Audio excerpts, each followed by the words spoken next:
Welcome, adventurer, to the universe of Final Fantasy XIV.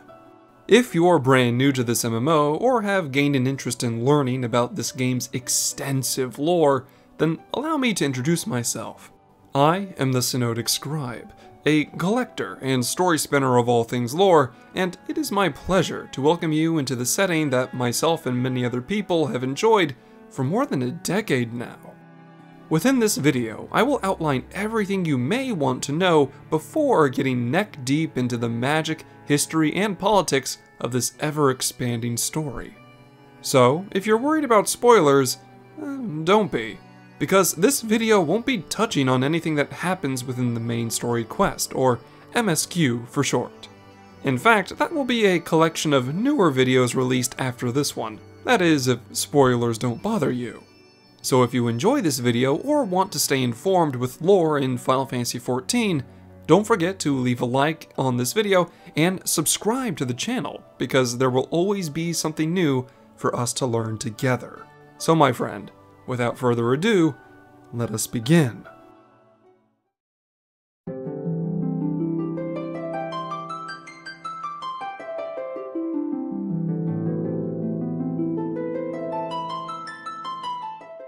This is the world of Hydaelyn, your home and the star upon which your journey will begin.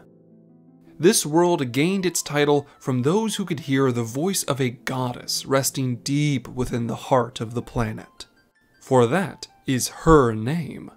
The goddess known as Hydaelyn has watched over this world for thousands of years, attempting to keep it safe from those who would guide her beloved children down paths of ruin and devastation. Much to her lament, she has failed several times at preventing the ruin known as umbral calamities. To that end, she has sought out champions to defend the world, but she doesn't pick just anyone. No, Hydaelyn searches for those who might hear the truth of the land and its people. She searches for those who have awoken to what is called the Echo, because those with the Echo have the unique talents to stand against the foes and threats that would enthrall or break the common man.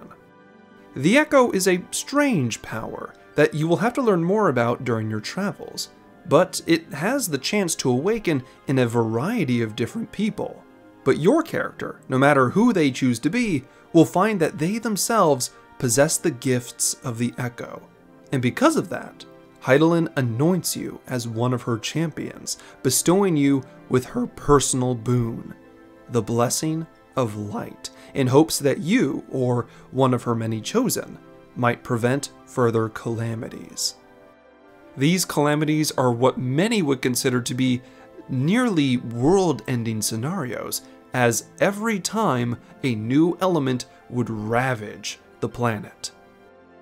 Many thousands of years ago, the second umbral calamity was said to constantly bring down massive bolts of lightning as if they were rain, splitting the earth and laying waste to entire cities.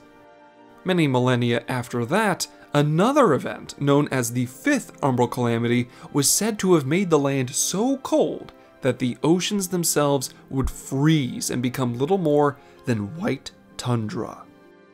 It sounds like a horrible time to live for sure, but not every age was one of catastrophe. After every umbral calamity, there has been an astral era. These are the centuries in which many cultures and civilizations would try to rebuild and endure despite these repeated tragedies. But strangely, most astral eras would only last about 1,500 years before another umbral calamity would ruin almost everything that was built.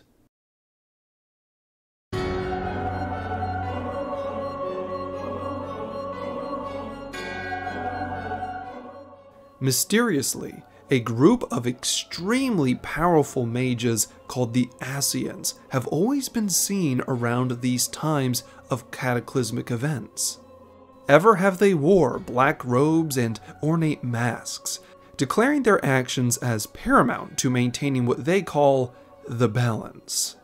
In order to learn what their purpose is and why they are at odds with Hydaelyn, you'll have to travel the world, facing many dangerous animals, monsters, and even people in your adventure. But before you can begin unraveling the mysteries of this world, you have to start somewhere. And your story begins in the blessed land called Eorzea.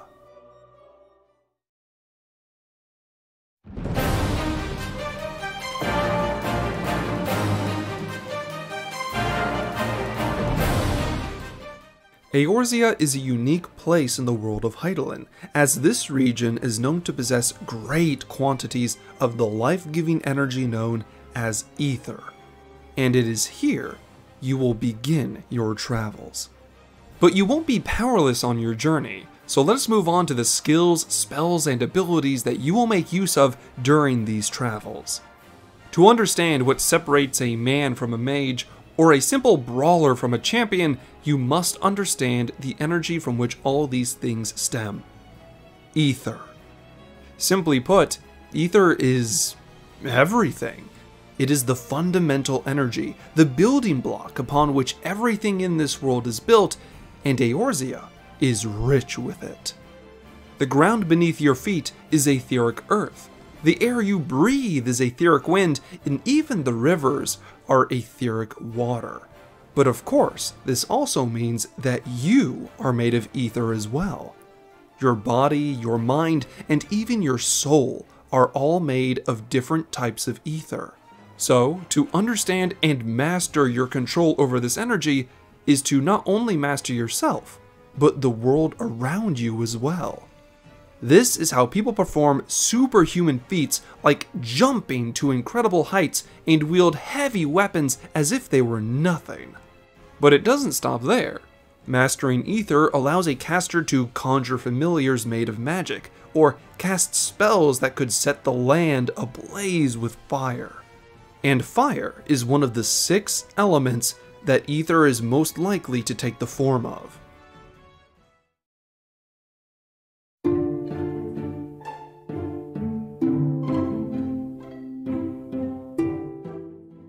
The 6 elements are earth, fire, wind, water, ice, and lightning.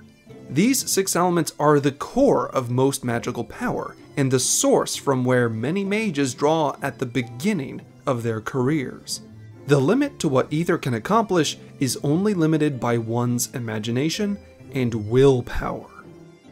So to begin this road to mastery, you'll need to choose a class with which to begin your journey. Fighters and ranged marksmen are referred to as disciples of war. These classes include the defensive gladiator, the in-your-face marauder, the agile lancer, the fist-fighting pugilist, and the arrow-drawing archer. However, an adventurer gifted in the arcane arts may wish to start as a disciple of magic instead. This would see you becoming either a fireball and ice-throwing thaumaturge, a pet-creating arcanist, or the earthly healer known as the conjurer. Each of these disciplines are yours to learn at your leisure, because what you start out as may not necessarily be what you choose to stick with. So take your time, unlock and experiment with all these classes, and find which one suits you best. Because it's only a matter of time until those humble classes mature into what are called jobs.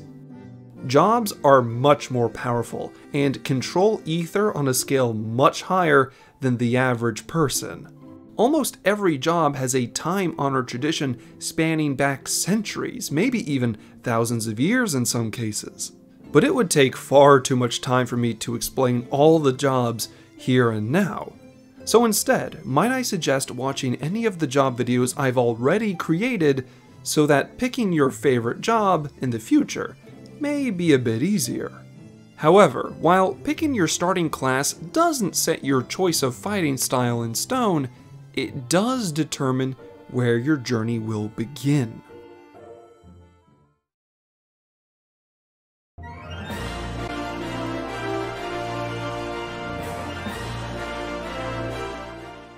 To those who choose to walk the path of the gladiator, pugilist, or thaumaturge, you will find yourself in the mercantile city of Ul'dah. This land is surrounded by arid cliffs and scorching deserts, but do not be fooled by its unfriendly appearance. The people of Ul'dah have managed to turn even this desolate place into one of the most profitable and wealthy countries in the entire world. If there is something worth buying, it can often be found here. But be careful, where there is wealth, there is power, and power corrupts more often than not. Ul'dah may be a thriving city-state, fueled ever onward by its own sense of industry and mercantile trade, but for every good deal, there is usually a snake oil salesman to watch out for. It falls upon the leadership of Ul'dah to keep this corruption in check. The Sultana sits upon her gilded throne, taking in and deferring to Ul'dah's ruling council of trade leaders, also known as the Syndicate. Will you aid the Sultana and the Syndicate in maintaining balance, ensuring that all might benefit from the city's wealth and prosperity? Or does your heart call you far away from the deserts and plains toward the sea? If so, you must have chosen either Marauder or Arcanist as your starting class, landing you in the maritime city-state of Limsa Lominsa.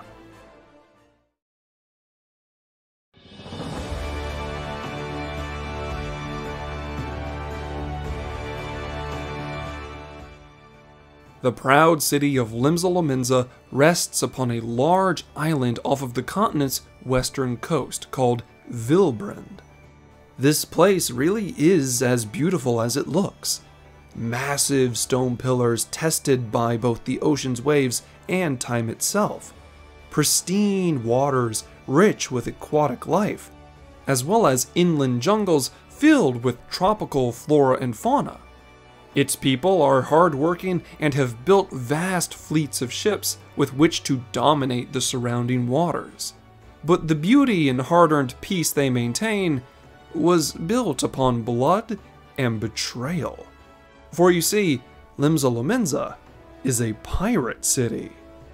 Indeed, after making landfall, the original settlers were quite violent in staking their claim, and were even more aggressive when different factions within their own society began infighting. This created what was known as the Golden Age of Piracy, as people were just as likely to help you rise to power as they were to shoot you in the back and take your resources for themselves. However, the current leader of Limsa Lominsa, known as Admiral Merlwib Blufhisfin, has taken the city's helm and began steering her people away from a life that would see their shimmering waters turn red with blood. Will you aid her in ending this age of chaotic piracy? Or does the constant political battles of both Ul'dah and Limsa wear down your patience? If so, you may be called to the enchanted forests located in Eorzea's north, into the realm of Gridania.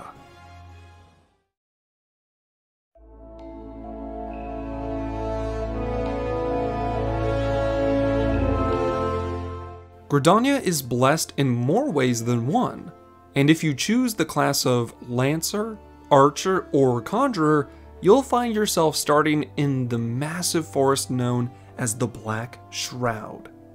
Because it's a city-state in Eorzea, it is bountiful with ether just like any other country. However, they have gained many boons from strange forest spirits and sprites called the Elementals.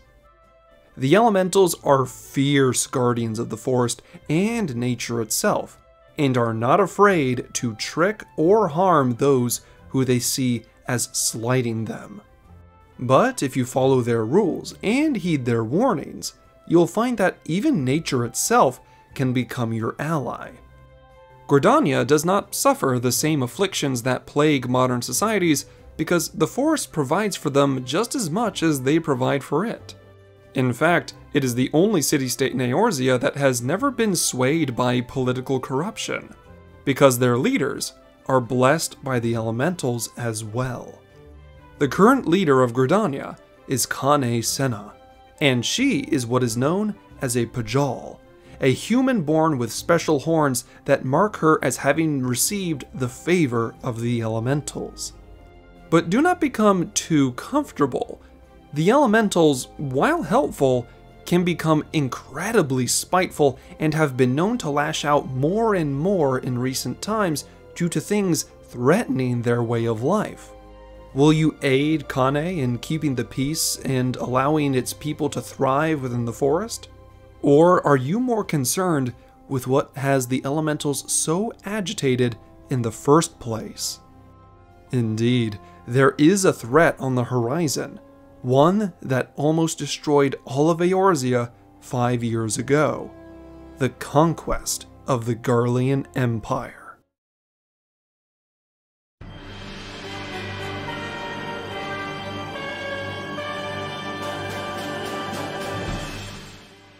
Many years ago, the technologically advanced Garlean people began their conquest of all the lands surrounding them.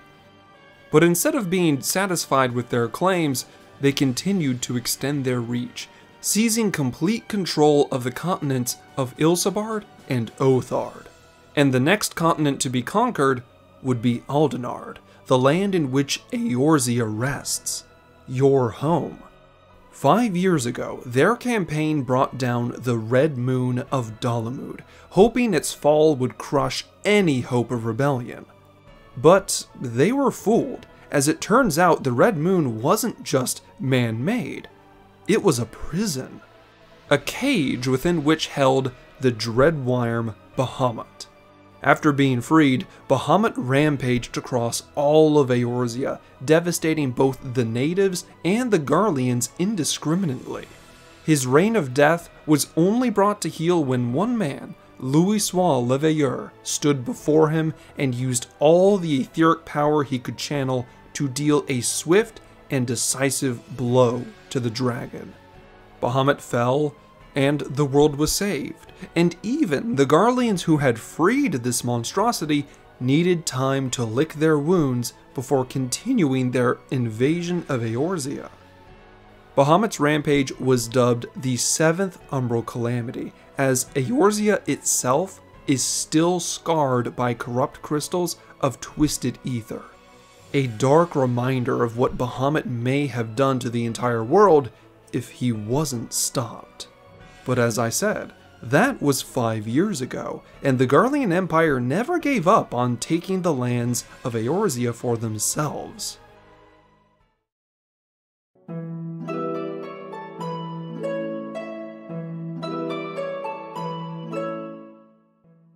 So my friend, how will you choose to answer the call of adventure?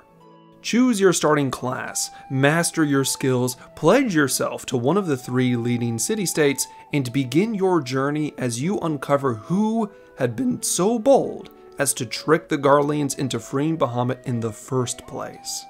You will have to discover how these things turn out for yourself, or, at the very least, join me as we uncover the lore and secrets of this vast world together.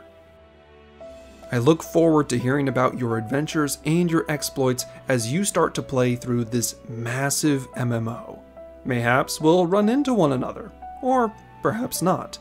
Should you buy a story skip to immediately play through to the late game and join your friends, I can't say I'll entirely blame you.